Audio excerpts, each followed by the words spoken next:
andan?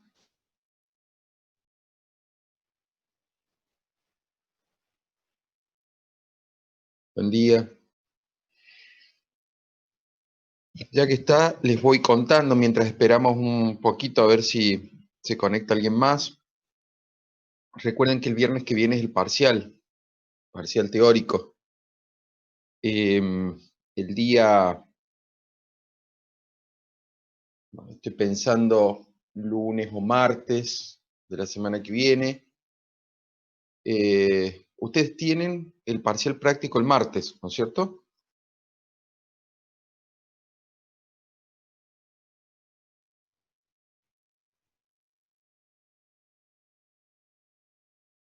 Ah, el jueves.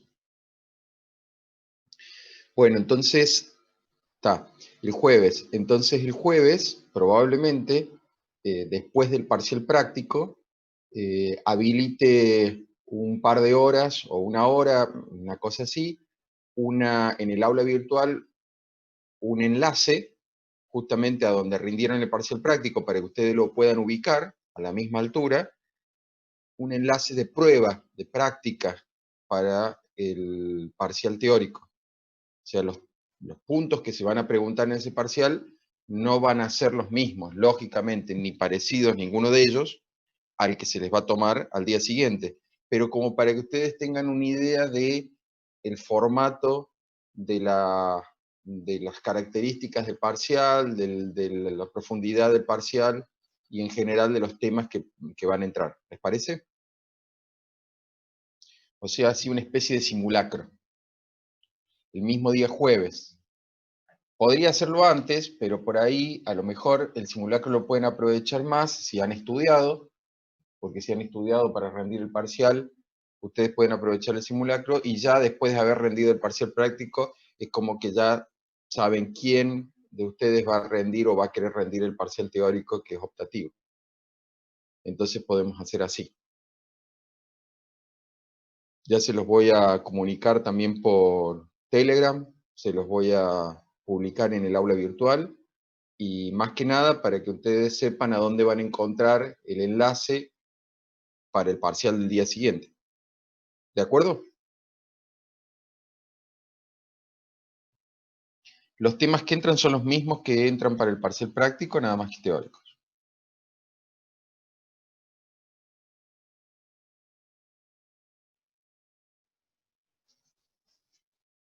Genial. Bueno, ¿cómo van, cómo vienen para este parcial práctico? Para el teórico es cuestión de estudiar, pero ¿cómo vienen?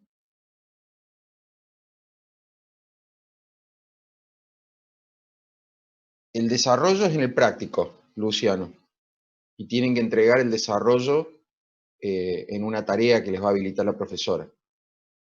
El teórico es multiple choice, por ahora.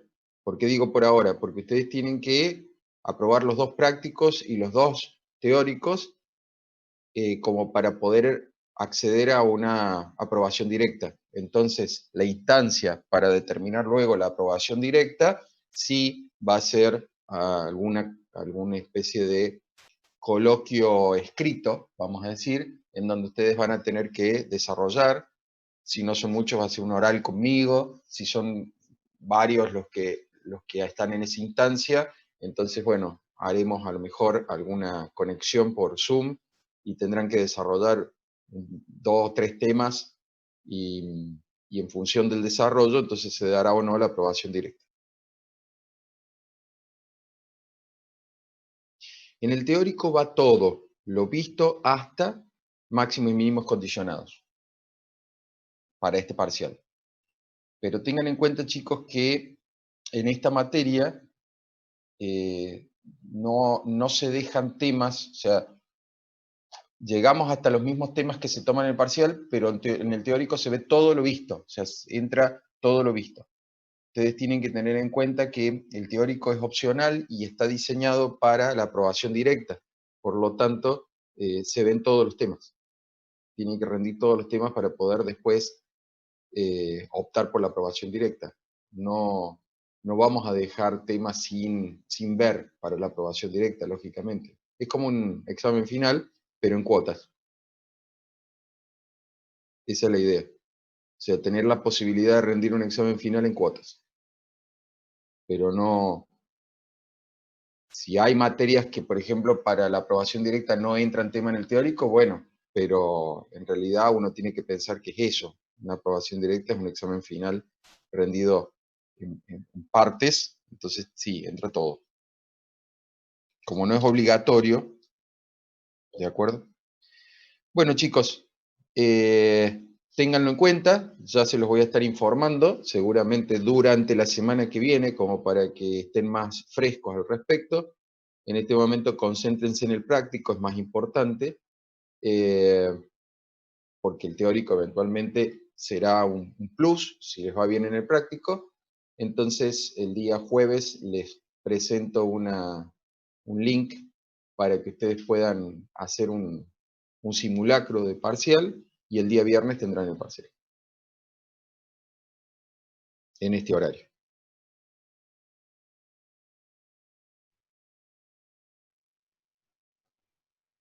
Y el que viene va a ser hasta ecuaciones diferenciales de segundo orden con variación de parámetros. Hasta ahí, en realidad vamos a ver más temas seguramente hasta el segundo parcial, pero el segundo parcial va a entrar hasta lo que entre en el práctico. Y después para el coloquio final, si es que tiene aprobación directa, va a entrar todo. O sea, el coloquio es sobre toda la materia.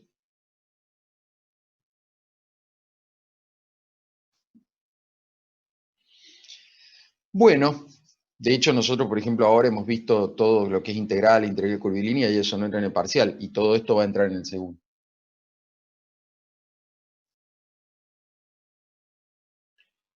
Bueno, chicos, vamos a arrancar la clase de hoy. Es una clase de la cual no van a tener ustedes práctico, pero es un tema que entra en el teórico, se toma en los teóricos presenciales y en los teóricos virtuales, lógicamente, así que presten atención porque no es difícil, no es un tema difícil, pero es un tema a lo mejor largo en cuanto a las cuentas que uno tiene que hacer, pero las cuentas que uno tiene que hacer son bastante lógicas, son bastante intuitivas, entonces no es tan difícil plantear una resolución de los... Son dos teoremas que vamos a ver ahora, eso es todo, la clase de hoy son dos teoremas, pero el tema es que si bien es muy sencillo, van a ver, es muy sencillo el procedimiento, es largo en cuanto a cuentas, pero si ustedes se ubican en el procedimiento que les voy a explicar, voy a tratar de explicarles paso a paso, entonces se van a dar cuenta que esto es solamente cuestión de paciencia y concentración paso a paso y todo va a salir bien. Desgraciadamente, son temas que han entrado en los exámenes finales. O sea, normalmente si yo tomo estos temas en parciales, suelo tomar uno de estos teoremas, si yo tomase en algún momento. Pero en los exámenes finales han entrado, en algún examen final han entrado los dos teoremas que normalmente se estudian poco porque como no hay práctico, pero recuerden que estos son temas de examen final y los exámenes finales los decide el jefe de cátedra junto con el profesor que en ese momento está de turno para el examen. El resto de los profesores apoyamos y vamos alternando. Entonces, yo no sé en algún momento quién decide los temas, entonces yo tengo que dar todos y les tengo que advertir que estos temas entran, han entrado más de una vez, así que tengan en cuenta y no lo dejen ahí como diciendo, bueno, esto seguramente no lo van a tomar porque entran y hay veces que son tres temas y tienen que tener algo de los tres y sonar. ¿Está bien? Así que bueno, vamos a ver esta cuestión. Lo que vamos a ver ahora tiene que ver con integrales de superficie. Te van a decir, ¿otra vez? Sí, otra vez. Lo que pasa es que en lugar de usar un integral para calcular una superficie, ustedes imagínense, como yo en algún momento les había mencionado, el tema así, por ejemplo, del capó del auto. Una superficie que está combada, una superficie que está que es tridimensional, no es una superficie plana.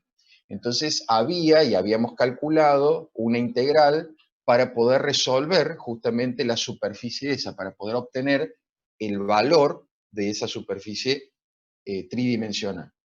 Bueno, ahora vamos a hablar de nuevo de integral de superficie, pero no para resolver la superficie en sí del capó del auto, sino para poder resolver el flujo de campo vectorial que pasa por una superficie. Eso tiene muchas utilidades. Entonces uno dice, ¿para qué vemos eso? Y bueno, porque desgraciadamente en ingeniería depende de lo que vos vayas el día de mañana a desarrollar, depende de lo que vos vayas a necesitar dentro de tu actividad profesional, te vas a encontrar con campos vectoriales de alguna naturaleza, con flujos de alguna naturaleza, pueden ser eléctricos, magnéticos, pueden ser fluidos, puede ser cualquier campo vectorial que represente un flujo, ¿está bien? Pero puede ser cualquier cosa, incluso hasta la acción del campo gravitacional, no sé, cualquier campo vectorial que represente un flujo puede atravesar una superficie en un momento determinado. Entonces lo que uno quiere saber es cuánto de ese campo vectorial atraviesa superficie. De alguna manera uno quiere saber la contribución sobre esa superficie de ese campo vectorial. Entonces, claro, porque depende de cómo uno pone, imagínense ustedes que están en un río y ese río representa el flujo, entonces ustedes ponen una red o una superficie tipo red, no es lo mismo ponerla justamente perpendicular al flujo que ponerla prácticamente horizontal al flujo. Entonces ustedes van a decir, si lo pongo prácticamente horizontal, nada atraviesa la red, pero si lo pongo vertical, todo atraviesa la red. Bueno, depende de la orientación que esa red tenga en el flujo del campo vectorial, que vendría a representar ese fluido, es justamente la integral de superficie que queremos calcular. ¿Sí? Entonces, les digo esto porque, por un lado, ustedes tienen una fórmula de integral de superficie para sacar el valor de la superficie tridimensional de un objeto, como el capó de un auto, por ejemplo, para saber cuánta pintura tienen que poner ahí. Y por otro lado, ustedes tienen este integral de superficie de campo vectorial que lo que determina es la cantidad de campo que atraviesa esa superficie. ¿Tá? Con esa idea, entonces les va a resultar sencillo entender lo que viene. Lo que viene son cuentas, pero ahora ustedes saben a qué nos estamos refiriendo, porque si no queda como que es un método más para obtener la superficie de algo. No, no es así. Entonces, estas flechitas rojas representan el campo vectorial que yo les estaba diciendo, y esta línea más clarita representa la superficie que es atravesada por el campo vectorial. Entonces, uno toma un pedacito de la superficie, que es como, eh, esta elipse que está acá, que está como torcidita, justamente es tangente a la superficie. Uno toma un pedacito de esa superficie y lo que quiere es ver cuánto de ese campo vectorial atraviesa ese pedacito de superficie y luego extenderla a la superficie total y poder entonces determinar cuánto de este campo vectorial atraviesa toda la superficie como una integral. Esa es la idea. Para eso, entonces, nosotros definimos un vector normal, que le vamos a llamar eta, normal a la superficie, que se separa un ángulo gamma de la vertical, porque claro, si esta superficie justo fuese paralela al plano XY, entonces este vector normal apuntaría exactamente en la dirección del eje Z. Pero cuando ahora nosotros empezamos a querer girar, que era lo que yo les decía, ¿ven? Es como si yo entonces empezara a querer girar este pedazo, como si fuese una plancha, la empezara a querer girar, a rotar, bueno, va cambiando justamente cuánto se despega la normal del eje vertical. Le vamos a llamar delta sigma a esa fracción de superficie, y esa fracción de superficie va a tener una proyección, ese delta sigma, va a tener una proyección delta de sigma de xy en el plano. O sea que Imagínense, mientras más lo tuerza esto, la proyección en el plano, la sombra, imagínense que esto proyecta cada vez es más chiquito. Mientras más horizontal quede esto, la proyección en el plano más se va a parecer a delta sigma.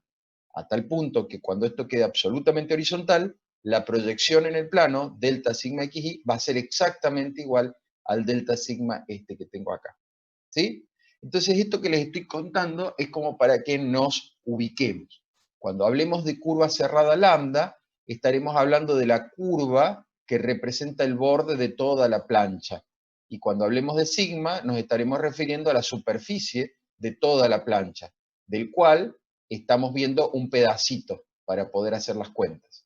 Pero recuerden que cuando nosotros hagamos la integral total, es la sumatoria sobre todos los pedacitos, cuando este pedacito se vuelve diferencial. Esto es lo que hemos hecho siempre, ¿se acuerdan? Cuando nosotros tenemos una integral, particionamos. Bueno, cuando nosotros tenemos una superficie, la particionamos en deltas. Pero estos deltas, cuando los hacemos chiquititos, se transforman en diferenciales. Cuando hacemos una sumatoria total sobre todos los diferenciales, obtenemos la integral. Y eso es lo que tenemos acá, ¿ven? Nosotros decimos que la integral va a ser como una integral doble, porque la vamos a pensar en la proyección en el plano. Entonces, la integral doble sobre la superficie sigma, ¿ven? De ese campo vectorial que la atraviesa, teniendo en cuenta el pedacito de campo vectorial. ¿Y cómo vamos a saber el pedacito de campo vectorial que atraviesa esta superficie? Y bueno, si esta superficie justo queda en este sentido, por ejemplo, ¿ven? Si la superficie quedara así, entonces el campo vectorial prácticamente no la atravesaría, porque entonces quedaría justamente a 180 grados, y ustedes saben que el producto escalar, en ese caso, entonces les daría que no hay, ¿cómo se dice?, componente en esa dirección. En cambio, cuando justamente es perpendicular, todo el campo atravesaría esa superficie que yo estoy poniendo acá. Entonces, lo que estamos escribiendo dentro del integrando es cuánto contribuye el campo vectorial F, de acuerdo a este producto escalar, para poder entonces decir, bueno, si la contribución del campo vectorial viene dada por un producto escalar entre la normal a la superficie y la dirección del campo vectorial, entonces vamos a integrar sobre todo eso y eso nos da una idea de flujo, como les decía. Cuánto del fluido atraviesa esa superficie. Esta es la parte más difícil, darse cuenta qué es lo que estamos queriendo calcular. A partir de ahora, lo que vienen son cuentas y van a ver que es súper sencillo, porque es largo, pero es muy fácil porque son cuentas que ya están acostumbrados ustedes a hacer. Nosotros sabemos que ese campo vectorial, ya lo hemos definido, tiene una componente P, una componente Q y una componente R en I, J y K versor, porque es un campo vectorial en 3 dimensiones. Bárbaro, eso no hay problema. Sabemos también que el vector normal eta tiene una componente en I, una componente en J y una componente K, que viene dada por los cosenos directores. Eso también lo habíamos visto antes, cuando habíamos visto plano tangente. Entonces, escribimos la dirección de este vector esta con la dirección de los cosenos de directores. Acuérdense que esto se podía proyectar sobre el plano, y entonces esto también tenía un ángulo alfa y tenía un ángulo beta. Entonces, bueno, la contribución del ángulo beta, la contribución del ángulo alfa y luego la contribución del ángulo gamma son los cosenos directores que determinan la dirección final del vector eta. Voy a borrar un poco toda la chanchada que hice ahí, porque ahora ya estamos más ubicados, así se ve bien el dibujito. Y volvemos entonces a hacer un recordatorio. Esto lo vimos con plano tangente y recta normal. Esto simplemente es volver a escribir cómo era el coseno director para plano tangente o recta normal. Esto es de álgebra, cómo se escribían los cosenos directores. Cuando ustedes lo vieron en álgebra habían puesto A cuadrado, B cuadrado, 1, acá habían puesto B, y acá habían puesto, esos eran los valores que tenían los coeficientes que tenía el plano tangente, cuando escribían un plano tangente de la forma A por x menos x0, más b por y menos y0. Cuando escribían una forma normal, de un plano, una forma general de un plano tangente, entonces ustedes podían escribir los cosenos directores sacando esas componentes. De hecho, hicieron eso en el práctico con derivada direccional, sacaron algunos cosenos directores. Acá está la fórmula nada más. Entonces, de manera tal que cuando yo haga coseno de alfa dividido coseno de gamma, por ejemplo, cuando yo divida todo esto por esto, los denominadores se me van a cancelar y después me van a quedar extremos sobre medios y me va a quedar solamente esto. Si yo dividiese coseno de alfa por el coseno de gamma, ¿sí? Entonces se me simplificarían los denominadores y me queda solo eso. Y cuando divida coseno de gamma, ¿por qué les digo esto? Porque lo vamos a ver en la próxima filmina y quiero que ustedes digan, ah, sí, ya sé a qué se refiere. Cuando divida beta por el coseno de gamma, me voy a quedar con esto. Lógico, porque los denominadores se me van a simplificar. Y cuando yo divida coseno de gamma sobre coseno de gamma, y me voy a quedar con 1. Eso es todo. ¿Está bien? Bueno, esto que les acabo de mostrar, entonces son como los preliminares, recordando qué es el campo vectorial, cómo se define la dirección de eta y cómo se definen los cosenos directores. Y esto es definición, esto que está acá es, bueno, esto me lo tengo que aprender. Esto es todo lo que me tengo que aprender. Eso. Eso es todo lo que me tengo que aprender. Y entender que eso representa un flujo, representa la cantidad de campo vectorial F que atraviesa una superficie sigma. Listo, ya está. Eso es integral de superficie de un campo vectorial. La cantidad de un campo vectorial F que atraviesa una superficie sigma. Genial. Bueno, ¿y F cómo lo escribo? Y lo escribís como PQR. Y versor, J versor, K versor. Ah, y producto escalar eta, y eta lo escribías como coseno de alfa, y versor, J versor. Ah, producto escalar es esto por esto, más esto por esto, más esto por esto. Claro, es lo que tenés acá al costado. O sea que lo que tenés acá a continuación no es más que el producto escalar de f con eta, por el diferencial de sigma. Ah, bien. Entonces ahí es una simple cuenta de álgebra que yo conozco. Dije yo que teníamos que recordar que la proyección, se los había mencionado acá, la proyección delta sigma es el pedacito del delta sigma de xy, la proyección es el pedacito de delta sigma que se proyecta acá. Cuando gamma es 0, es decir, cuando este vector normal coincide con la vertical, esto está horizontal y la proyección es total.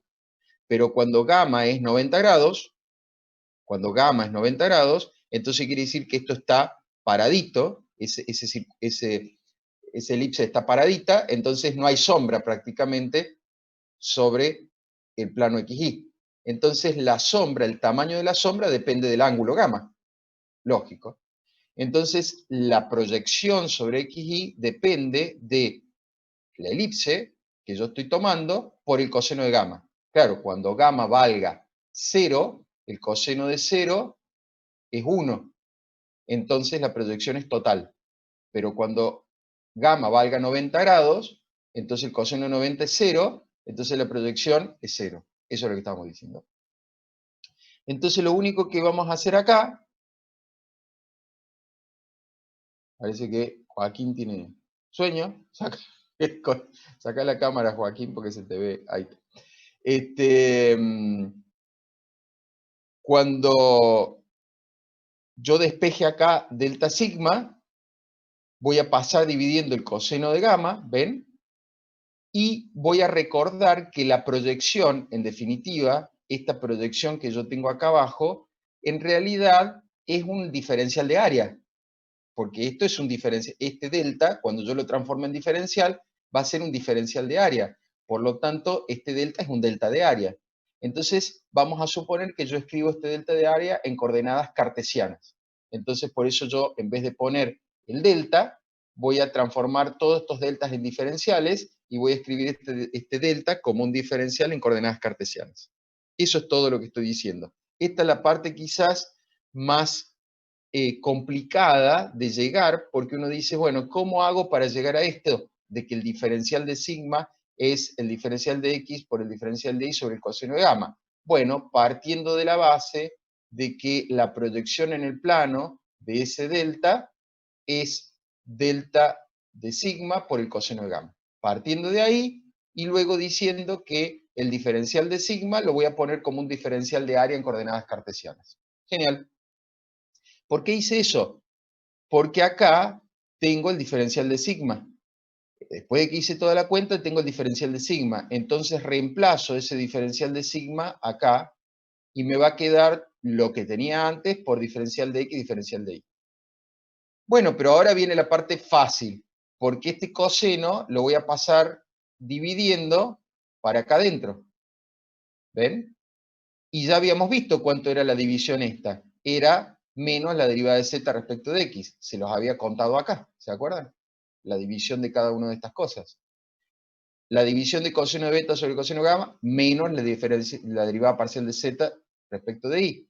Y la división de coseno de gamma sobre coseno de gamma, 1. Entonces me queda r.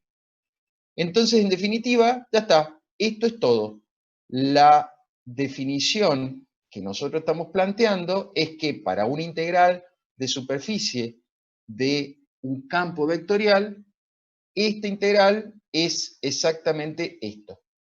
Cuando yo tengo un flujo de un campo vectorial que atraviesa una superficie cuya normal es eta, entonces yo puedo transformar eso en una integral en donde ya no tengo normales, no tengo vectores, no tengo nada, sino que voy a tomar las derivadas parciales de la función que me estén dando sobre la que se definen P, Q y R, porque dicen que P, Q y R están definidas para tres variables, X y Z, pero Z es justamente esta función. Z es la superficie que es atravesada por ese campo vectorial. Entonces uno dice, bueno, si es así, yo puedo hacer la derivada parcial de la superficie atravesada por el campo vectorial en respecto de X por la primer componente del campo vectorial. Y así sucesivamente, cuando haga esta cuenta, obtengo la integral de superficie, que es la integral que representa el flujo de ese campo vectorial a través de esa superficie. Desgraciadamente, esto es un preliminar para poder ir al teorema, que es el que se toma, porque ustedes dicen, bueno, ya está, este es uno de los teoremas que se toman. No, desgraciadamente este es un preliminar. Entendido eso, nos va a ser fácil demostrar el siguiente teorema. Este es el teorema que se toma. Es el teorema de Stokes. El teorema de Stokes es una extensión tridimensional del teorema de Green. Nosotros estudiamos el teorema de Green la vez pasada, vimos la fórmula de Green y esa fórmula sí la usan en el práctico. Pero nosotros vamos a extender esa fórmula de Green, que estaba diseñada para 2 dimensiones, para relacionar una integral de curvilínea con una integral doble, la vamos a extender a 3 dimensiones.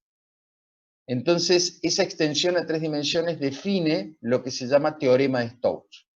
Entonces, el teorema de Stokes no es muy difícil en cuanto a definición. Uno plantea como hipótesis una superficie sigma positivamente orientada. Positivamente orientada quiere decir que si esta es la superficie, es recorrida en este sentido. Eso quiere decir que es recorrida en el sentido antihorario.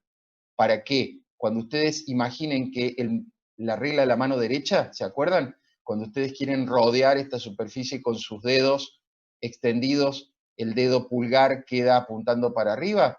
Bueno, justamente la normal eta sale hacia arriba de esa superficie. Eso significa que está positivamente orientada.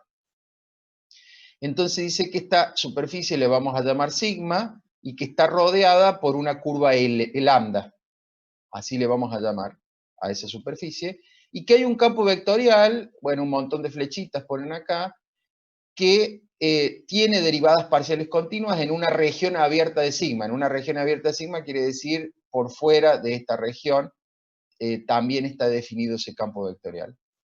Entonces, el rotor de ese campo vectorial por eta escalar va a ser igual a lo que nosotros vimos recién, de alguna manera, como el fluido o la cantidad de campo vectorial que tiende a circular alrededor de esa superficie.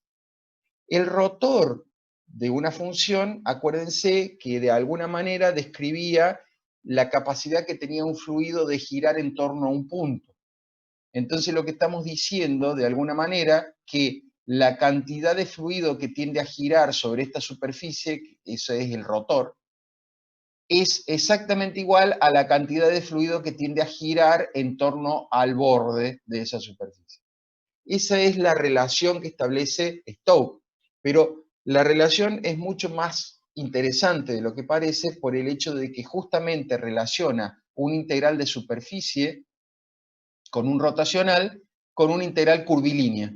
Esta es una integral doble de superficie que hemos visto recién de la contribución de un campo vectorial, como la que vimos recién, igualada a una integral de línea, tranquila, común y corriente, como todas las que están calculando ustedes ahora en el práctico. Entonces uno puede, en lugar de hacer un cálculo tan engorroso como una integral de superficie, uno hace una integral de línea y se acabó el problema. Esa es la ventaja que establece el teorema de Stokes. El problema es que hay que demostrarlo. Pero para demostrar esto, vamos a escribir el teorema de otra forma. ¿Por qué lo vamos a escribir de otra forma? Y bueno, vamos a escribir el rotor de F. El rotor de F lo vimos cuando vimos campo escalar y vimos que el rotor se podía obtener como un producto vectorial entre el operador nabla, que era el operador de derivadas parciales, y el campo vectorial F. Entonces, cuando ustedes hacían eso, habían obtenido justamente estos. Estas son las componentes de ese rotacional. Esta es la componente primera, la componente segunda y la componente tercera del rotacional. Eso es hacer un producto vectorial. Y eta ya habíamos visto que tenía componente coseno de alfa, coseno de beta y coseno de gamma. Como yo hago un producto escalar, entonces es esto por esto, digamos, esta componente por la primera componente de eta, más la segunda componente por la segunda. Este es un producto escalar.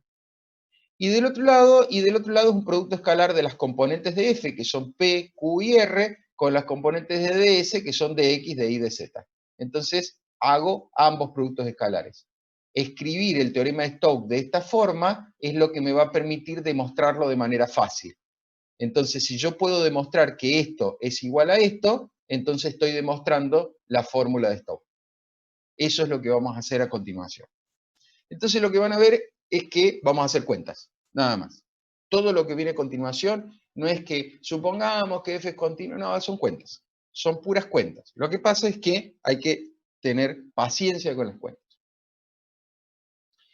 Entonces, bueno, esta suposición que estamos escribiendo acá es simplemente el planteo como para poder hacer menos cuentas al principio. Porque todo esto que estamos suponiendo acá es para decir, el campo vectorial que atraviesa esta superficie tiene componentes P, Q y R. Bueno, de acuerdo.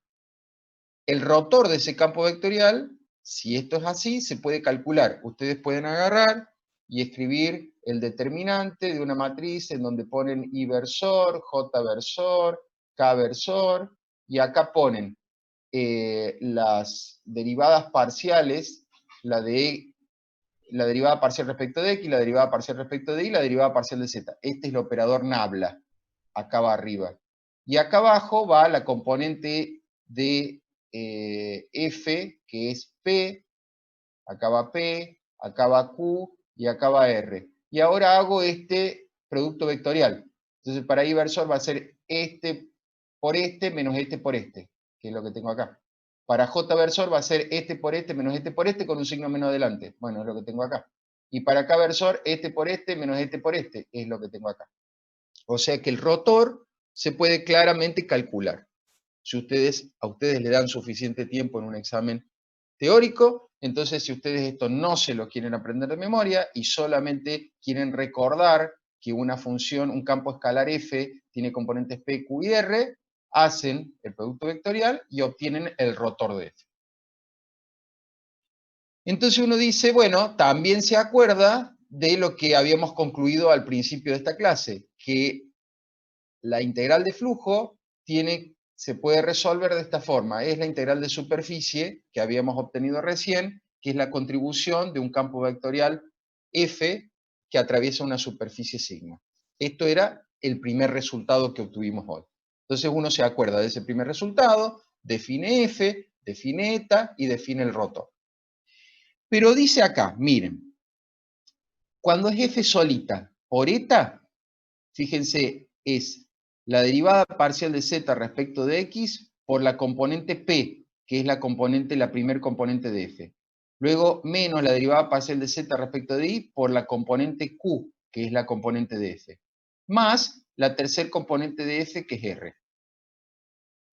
Ahora, si en lugar de f, nosotros ponemos el rotor, ¿ven? En lugar de f nosotros ponemos el rotor, en lugar de p, acá, en lugar de p, voy a poner la primer componente del rotor. Pongo todo esto. En lugar de q, voy a poner la segunda componente del rotor. Pongo esto. Y en lugar de r, pongo la tercer componente del rotor. Pongo todo eso. O sea que cuando cambié f, antes decía f acá, cuando yo cambié f por el rotor, cambiaron las componentes p, q y r, antes decía p, decía q y decía r, las cambié por las componentes del rotor. Ajá, bueno, es una cuenta, ya está. Después digo, donde p y q están definidos para una función x y z. Bueno, de acuerdo. Entonces, ya está resuelta la primera parte. Ya está, la primera parte la resolví. La parte que está de este lado, ya la resolví.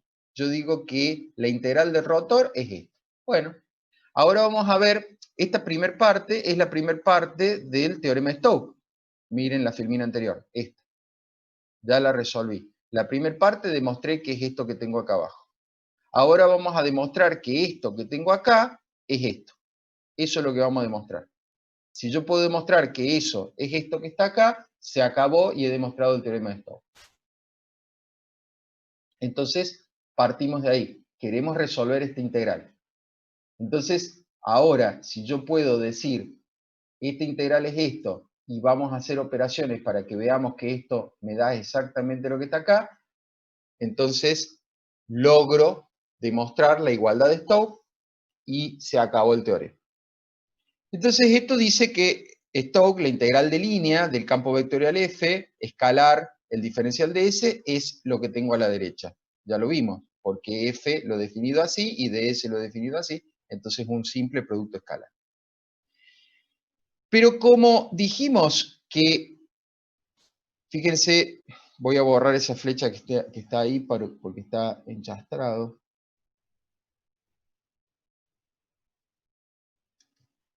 Como dijimos que Z es igual a f de xy, eso lo sabemos. Entonces yo puedo hacer como y x depende de x e y depende de y, porque son variables independientes. Yo podría hacer esto como si fuese una función compuesta. Entonces yo puedo sacar la derivada de z respecto de x y la derivada de z respecto de y como si fuese función compuesta. Entonces el diferencial de z va a ser, ¿se acuerdan lo que era el diferencial total? El diferencial de z es la derivada de z respecto de x por el diferencial de x más la derivada de z respecto de y por el diferencial de y. Bueno, ahí tengo el diferencial total. Por lo tanto, yo voy a poder reemplazar ese diferencial acá. Para eso hice el diferencial total. El diferencial de x y el diferencial de y los dejo porque x e y son independientes, pero como z depende de x y de y, hago el diferencial de z en función de x y de y. Esto es el simple diferencial de z. Y lo voy a reemplazar ahí. Entonces miren, me queda p de x de y de z, de x de y de z, de x y de z, pero en vez de este está multiplicado por el diferencial de z, está multiplicado por lo que acabo de calcular acá.